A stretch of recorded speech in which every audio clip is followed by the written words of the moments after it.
On a farm forgotten by time, a lonely bull lived surrounded by silence. His strength was feared, his loneliness ignored. No one dared to come close. Fed only by his own fury, he became a symbol of fear. Aggressive, unpredictable, untouchable. But behind the eyes of this wild animal existed a deep pain that no one wanted to see. Each day, hunger and abandonment transformed him even more into an untamable beast. Until one day, something happened. An unexpected presence emerged, someone who also carried their own scars and desperation, and who was about to forever change the destiny of this lonely bull. The autumn wind whistled through the abandoned farmlands on the outskirts of Philadelphia, carrying with it the scent of decay and broken dreams that had become the signature of rural America's slow death. Theodore Blackthorne had walked these gravel roads for 69 years, his weathered face bearing deep lines of someone who'd spent decades reading skies for rain that never came when needed most. The foreclosure papers in his jacket pocket felt heavier than the mortgage payments he could no longer make.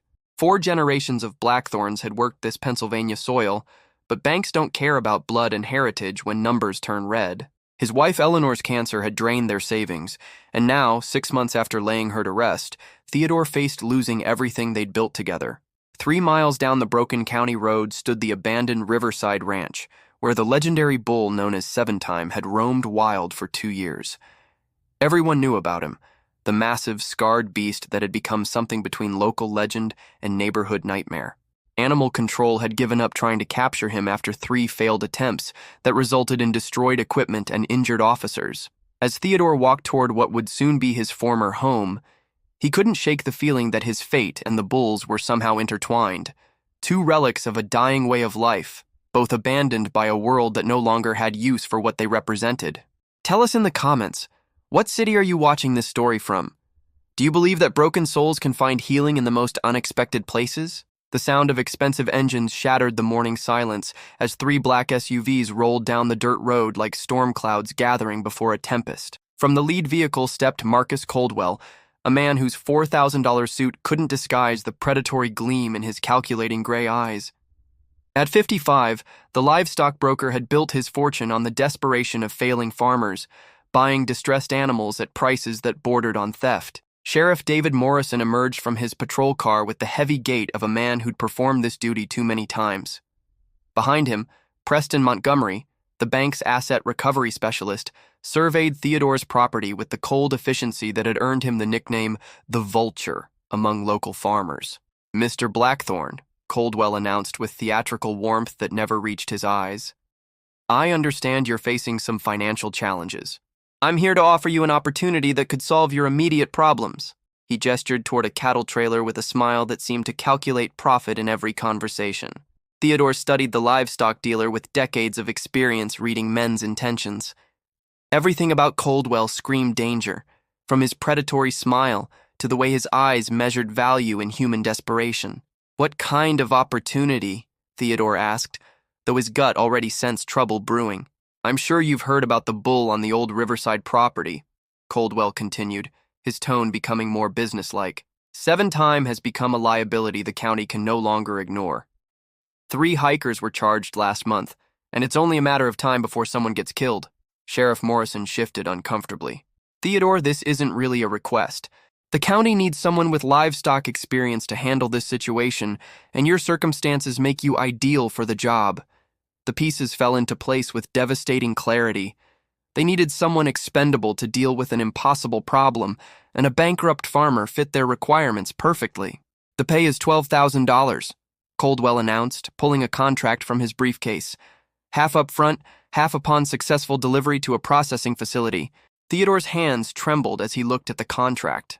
$12,000 would cover his debts and buy time, but it meant confronting a creature that had defeated every expert who'd tried. The euphemism couldn't disguise the truth. They wanted him to help kill Seventime. Don't forget to like this story and subscribe to our channel for more inspiring tales. The contract lay on Theodore's kitchen table like a snake coiled to strike, its legal language barely concealing the death sentence hidden within carefully crafted clauses. For 3 hours, he'd stared at those pages while afternoon sun tracked across worn linoleum floors of the farmhouse that would no longer be his home come morning. He knew Seventime's reputation too well to harbor illusions about what confronting the bull would mean. Local emergency rooms had treated 5 people in 2 years for injuries from encounters with the beast. Hikers who'd wandered too close, teenagers daring each other to approach the legendary creature, and animal control officers who'd learned why their predecessors had given up trying to capture him. The stories painted a picture of an animal driven beyond normal behavior by pain, abandonment, and rage. Martha Hendricks from the feed store claimed she'd seen Seventime charge through a fence like paper. Young Billy Patterson swore the bull chased him for over a mile. But Dr. Patricia Wells's clinical assessment haunted Theodore most. She'd treated 3 victims and described injuries consistent with an animal that wasn't just aggressive, but seemed intent on inflicting maximum damage. Theodore pushed back from the table and walked to the window overlooking fields where his grandfather had taught him to read weather, where his father had shown him the difference between good soil and bad. The irony wasn't lost that he was being asked to destroy another creature whose only crime had been surviving abandonment. The telephone's harsh ring made him jump. Sarah's voice came through with carefully controlled tone she'd developed during Eleanor's illness, loving but distant, protective of her own emotional boundaries. "Dad, I heard about the foreclosure," she said without preamble. "I'm sorry I couldn't help financially. With the kids' college funds and David's surgery, we just don't have—" Her voice trailed into familiar guilt territory. "I know, sweetheart," Theodore replied, meaning it. Sarah had her own struggles managing a household on a teacher's salary in suburban Maryland. "I'll figure something out." After ending the call, Theodore found himself at Eleanor's reading table where the family Bible sat, its pages worn soft by decades of searching for wisdom in dark times. But today, familiar verses offered no comfort, only questions with no easy answers. The contract went into the fireplace, flames bright against encroaching darkness. Whatever came next would come honestly, without accepting blood money for destroying a creature whose only crime had been surviving in a world with no place for either of them. The knock on Theodore's door came at dawn, gentle but persistent. Standing on his porch was Dr. Ezekiel Morrison, the retired veterinarian whose weathered hands had delivered half the livestock in the county during his 40-year practice. At 76, he moved with careful deliberation, but his pale blue eyes still burned with intensity that had made him legendary among local farmers. "Heard you turned down Coldwell's offer, Dr. Sao," Morrison said without preamble, settling into Eleanor's old rocking chair. "Good. That man's got the soul of a vulture and conscience of a rattlesnake. Whatever he told you about Seventime, half was lies, and the other half worse than truth." Theodore poured coffee from the pot he'd made out of habit. "What do you know about the bull?"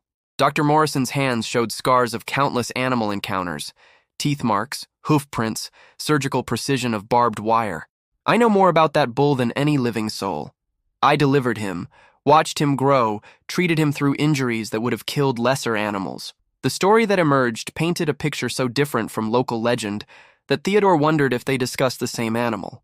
Seventime had been a champion breeding bull, worth nearly $500,000 at his peak. More than that, he'd been intelligent beyond normal bovine capacity, gentle with children despite massive size, devoted to the Blackwood family who'd raised him from birth. Marcus Blackwood treated that bull like a son, Dr. Morrison explained. Seventime wasn't just livestock, he was family. When Marcus got cancer and medical bills mounted, he fought to keep that bull even when everything else had to go. The transformation from gentle giant to legendary monster began with abandonment. The corporation that bought Seventime had no interest in emotional well-being.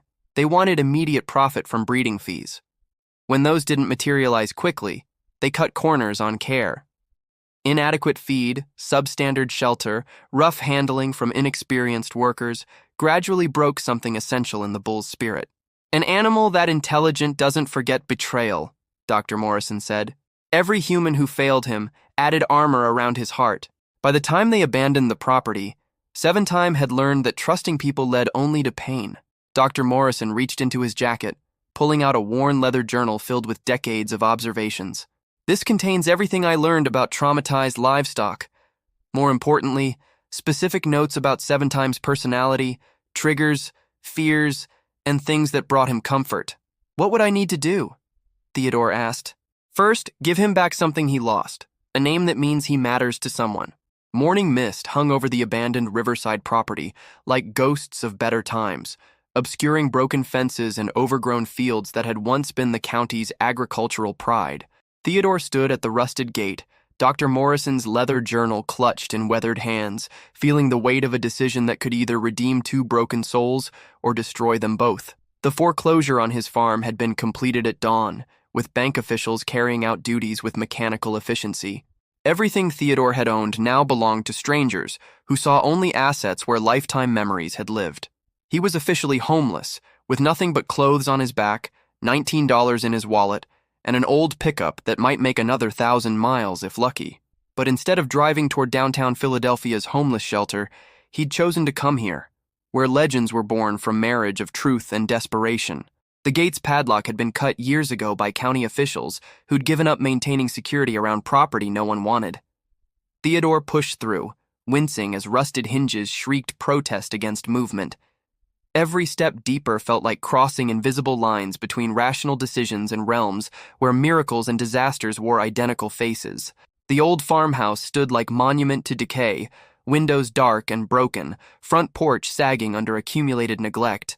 But it was the barn in the distance that drew Theodore's attention. Massive structure maintaining enough integrity to shelter whatever lived within its shadows. He'd studied Dr. Morrison's journal throughout the night, memorizing details about Seventime's behavior patterns, preferences, triggers, and complex psychology driving his actions. The notes painted pictures of an animal whose aggression was defensive rather than predatory, whose violence stemmed from learned survival rather than inherent cruelty. The first sign of Seventime's presence came as Theodore approached the barn. Deep gouges in wooden walls where massive horns had scraped structure, marking territory with deliberate precision. Fresh tracks in muddy ground told stories of enormous creatures moving through domains with undisputed king confidence. Then Theodore heard it, sound that made blood freeze and steps falter. From barn shadows came rumbling that seemed to emanate from earth itself, vocalization combining predator warning growls with mournful cries of profound pain. It was sound of animals who'd given up hope but retained strength to destroy anyone foolish enough to threaten solitude fortresses built around wounds. "Easy there, friend," Theodore called out, voice steadier than he felt. "I'm not here to hurt you. I think we might understand each other." Days following Theodore's first encounter with Seventime unfolded like chapters written by forces beyond human understanding. Each morning, he returned to abandoned Blackwood property with offerings. Not just apples and hay purchased with dwindling resources, but something more precious, consistent presence without demands. He would sit on overturned bucket 50 feet from barn, reading aloud from Dr. Morrison's journal or simply talking about his life, losses, and growing conviction. Their meeting had been orchestrated by Providence. Seventime remained suspicious but curious, emerging from barn shadows to study this strange human who brought food without ropes, spoke in gentle tones instead of shouting commands, never tried to corner or capture, but simply existed in same space. It was revolutionary concept for Bull, who'd learned human presence inevitably led to pain or exploitation. The first major test came on Theodore's 5th day when Marcus Coldwell arrived with Sheriff Morrison and 2 animal control officers. The livestock dealer's face showed barely controlled rage as he surveyed the scene. Theodore sitting peacefully while Seventime grazed 30 yards away, the bull's massive form relaxed in ways no one had witnessed in years. "What the hell do you think you're doing, old man?" Coldwell snarled, stepping from his truck with aggressive energy that had made him rich in industry built on exploitation. "I gave you simple job and generous offer. Instead, you're playing Dr. Doolittle with dangerous animal." Theodore rose slowly, movements deliberately calm despite tension radiating from new arrivals. "I'm trying something different. Something that doesn't end with death and profit margins." Sheriff Morrison shifted uncomfortably, hand resting near service weapon as he watched Seventime's reaction to raised voices. The bull had stopped grazing, now studying confrontation with alert intensity of predator evaluating threats. "Theodore, step away from that animal. We've got tranquilizer guns and authorization to remove him by whatever means necessary. You try to dart him, someone's going to get hurt," Theodore replied, positioning himself between Bull and approaching officials. He's not just animal to be processed. He's living being with feelings and memories. Behind Theodore, Seventime began making deep rumbling sounds signaling agitation, massive head lowering as he prepared for violence that experience taught him to expect from such encounters. The bull's transformation from peaceful grazer to potential destroyer happened with frightening speed. "Easy, friend," Theodore murmured without turning around. "These men aren't here to hurt you." Dr. Morrison appeared as if summoned by tension, battered pickup rattling down dirt road with urgency of someone receiving emergency calls. Don't forget to like this story and subscribe to our channel for more inspiring tales. Dr. Morrison emerged from his vehicle with decisive energy that had characterized his entire career, surveying the standoff with experienced eyes that missed nothing. "Marcus, what's this about threatening a man who's achieved more progress with that bull in 5 days than your experts managed in 2 years? Coldwell's expression darkened, facing unexpected opposition from respected community figure. "This is business matter, Morrison. Stay out unless you want liability when that beast kills someone. The only danger comes from forcing confrontation with animal who's finally learning to trust again," Dr. Morrison replied, pale eyes fixed on Coldwell with surgical precision. "Theodore's discovered something remarkable. This bull responds to patience and respect instead of force and fear." Tension reached breaking point when animal control officer raised tranquilizer gun toward Seventime. The bull's reaction was instantaneous and terrifying. 2,000 pounds of muscle exploding into motion with roar that seemed to shake Earth itself. But instead of charging toward threat, Seventime positioned himself protectively near Theodore, massive body serving as living barrier between old farmer and men with weapons. "Jesus Christ," Sheriff Morrison breathed, hand moving away from service weapon as he witnessed something defying every story he'd heard about legendary beast. "He's protecting him." The moment stretched like eternity as everyone absorbed implications of what they witnessed. Seventime, creature that local legend painted as mindless destruction engine, was demonstrating complex emotional intelligence that Dr. Morrison had always insisted lay beneath defensive aggression. The bull wasn't just tolerating Theodore. He was actively shielding him from perceived threats. "Put the gun down, Dr. Morrison ordered the officer, voice carrying quiet authority of someone accustomed to life and death decisions. "You're watching something that happens maybe once in lifetime. Traumatized animal choosing trust instead of fight." Coldwell's face flushed with frustrated rage as his simple solution transformed into complex problem with no easy answers. "This is insane. You're all risking lives for sentimental fantasy about taming monster." "The only monster here," Theodore said quietly, eyes never leaving Seventime's massive form, "is one created by people who see dollar signs instead of souls." He reached slowly into pocket, pulling out apple and offering it to Bull with same gentle patience shown every day. Seventime accepted fruit with surprising delicacy, massive head lowering to Theodore's level in gesture that could only be described as trust. The crowd that had gathered to witness confrontation erupted in murmurs of amazement. But for Theodore and Seventime, world had narrowed to single moment of connection that transcended species barriers and spoke to universal language of understanding between wounded souls. Winter's first storm arrived with vengeance that seemed personal, blanketing abandoned riverside property in snow that transformed familiar landscape into alien wilderness. Theodore had been living in makeshift shelter he'd constructed in Barnes Corner, sharing space with Seventime, who'd gradually accepted his presence as natural part of daily existence. But harsh weather brought challenges that tested their fragile partnership beyond anything either had faced before. The cold came like invading army, seeping through barn walls and settling into bones with malicious persistence. Theodore's meager supplies, blankets salvaged from foreclosure, canned food purchased with last dollars, seemed pitiful against nature's assault. But it was Seventime's condition that worried him most. The massive bull, despite thick hide and natural insulation, showed signs of stress that spoke to deeper vulnerabilities than mere temperature. On the storm's second night, Theodore woke to find Seventime standing motionless near barn entrance, massive frame trembling not just from cold, but from something that looked disturbingly like fever. The bull's breathing was labored, eyes glazed with pain that transcended physical discomfort and reached into psychological territories where trauma lived like parasites feeding on hope. "Easy, friend," Theodore whispered, approaching with careful steps that had become their ritual of trust. "I know you're hurting. We'll figure this out together." But even as he spoke reassuring words, Theodore felt ice forming around his heart. Without veterinary care or proper medical supplies, Seventime's condition could deteriorate rapidly into crisis that would end their unlikely partnership in tragedy. Dr. Morrison's arrival came like answered prayer materialized from desperate hope. The old veterinarian had battled through storm-blocked roads, guided by intuition that spoke to 40 years of emergency calls and life-or-death decisions. His examination of Seventime revealed respiratory infection, complicated by stress and exposure. Serious but treatable if addressed immediately.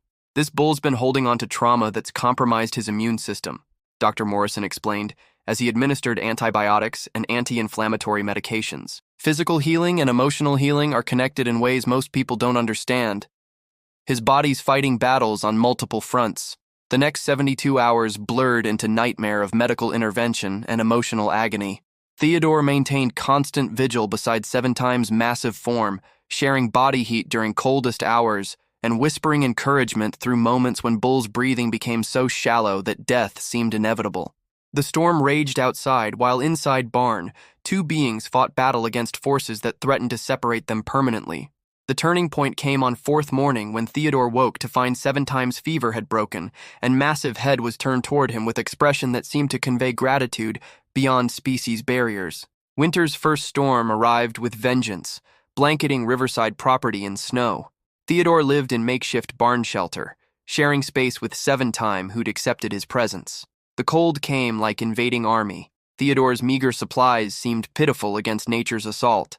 But Seventime's condition worried him most. The massive bull showed signs of stress, trembling not just from cold, but fever. On Storm's second night, Theodore woke to find Seventime standing motionless, breathing labored, eyes glazed with pain.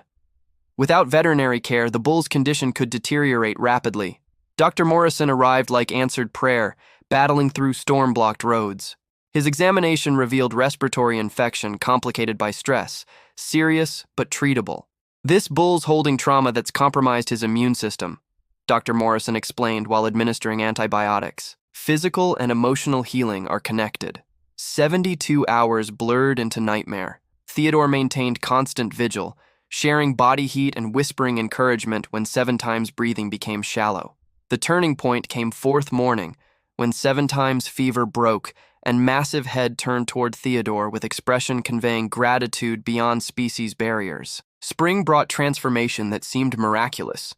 Seventime's recovery wasn't just physical, something fundamental had changed during his brush with death. The defensive anger was gone, replaced by calm dignity that spoke to healing at levels deeper than medicine could reach. Word spread through agricultural community like wildfire. Dr. Patricia Wells, who'd treated Seventime's victims, arrived to find an animal so different she questioned whether this was same bull. "This is impossible," she said, watching children pet his massive head. "Traumatized animals don't just recover like this." The explanation came from Dr. Morrison. What we witnessed was textbook trauma resolution through consistent, unconditional care. The bull didn't just recover from infection, he recovered from years of emotional damage. Media attention brought offers that seemed impossible weeks earlier. Agricultural colleges wanted to study their relationship. Behaviorists sought to document their methods. Wealthy ranchers offered substantial sums to purchase Seventime. But Theodore had learned some things were too precious to be bought or sold. "His name isn't Seventime anymore," he announced to gathered reporters. "It's Redemption, because that's what he gave me." The bull turned at sound of his new name, ancient eyes reflecting intelligence that seemed to understand significance. In choosing to trust Theodore, Seventime had provided broken old farmer with purpose and dignity that bankruptcy had tried to steal. Their bond had become symbol of hope, proving that redemption was possible at any age, that broken things could be healed, and that sometimes most important victories were measured not in dollars but in transformation of hearts. Success brought unexpected complications. Media attention attracted not just admirers, but opportunists who saw dollar signs in their remarkable bond. Marcus Coldwell returned with renewed aggression, claiming legal ownership through complex contractual language that his lawyers insisted superseded emotional considerations. "You may have turned that animal into circus act," Coldwell snarled during heated courthouse confrontation. "But business is business. I have investors who were promised returns, and that bull represents significant value." Legal battle revealed ugly machinery behind rural economic exploitation. Coldwell's corporation had purchased Blackwood property through foreclosure, and their claim to remaining assets carried contract law weight that cared nothing for moral considerations. Theodore fought not just for redemption's freedom, but for principle that some relationships transcended ownership rights. With Morrison's help, he hired Margaret Santos, young lawyer specializing in agricultural law and animal welfare cases. Coldwell's been systematically destroying family farms across 3 counties, Santos explained. He uses foreclosure proceedings to acquire properties at below-market prices, then strips anything valuable. Case became symbol of everything wrong with modern agriculture's emphasis on profit over compassion. Local farmers rallied around Theodore's cause. Understanding redemption's fate would set precedents affecting their own animal relationships. But Coldwell possessed resources that dwarfed their grassroots coalition. His legal team filed injunctions threatening years of expensive litigation Theodore couldn't afford.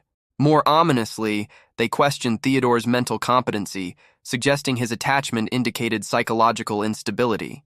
Don't forget to like this story and subscribe to our channel for more inspiring tales. Final courtroom confrontation took place on gray December morning when winter's first snow blanketed Pennsylvania countryside. Judge Eleanor Hartwell called packed courtroom to order with gravity of someone understanding this case would set precedents extending far beyond Single Bull's fate. Coldwell's legal team presented case with corporate precision, arguing property rights superseded emotional attachments. Your Honor, lead attorney declared, we cannot allow sentiment to override legal frameworks governing commercial agriculture. But Margaret Santos had prepared defense challenging fundamental assumptions. This case isn't about property ownership. It's about whether law recognizes that some relationships transcend commercial categories. Evidence will show Theodore Whitman formed therapeutic partnership with revolutionary implications. Testimony that followed read like medical miracle documented in legal proceedings. Dr. Morrison described unprecedented psychological transformation, while Dr. Wells explained how redemption's recovery challenged assumptions about traumatized animals. Most powerful testimony came from Theodore himself, speaking with quiet dignity about what redemption had given him during darkest hours. Your Honor, I was broken man facing end of everything when I met this bull. Together we found way to heal wounds that medicine and money couldn't touch. Judge Hartwell announced decision. This court finds that while contractual obligations carry legal weight, they cannot supersede fundamental principles of animal welfare and human dignity. Custody of bull, hereby awarded to Theodore Whitman. Real resurrection wasn't just legal, it was personal. Theodore had discovered that losing everything material could lead to gaining something infinitely more valuable. Knowledge that dignity and purpose couldn't be foreclosed away. Spring returned to outskirts of Philadelphia with promise of new beginnings. Abandoned Blackwood property had been transformed through community effort into sanctuary. Fences repaired, pastures restored, old farmhouse renovated into modest but comfortable home where old farmer and unlikely companion could live in peaceful dignity. The redemption effect rippled outward like stones thrown into still water.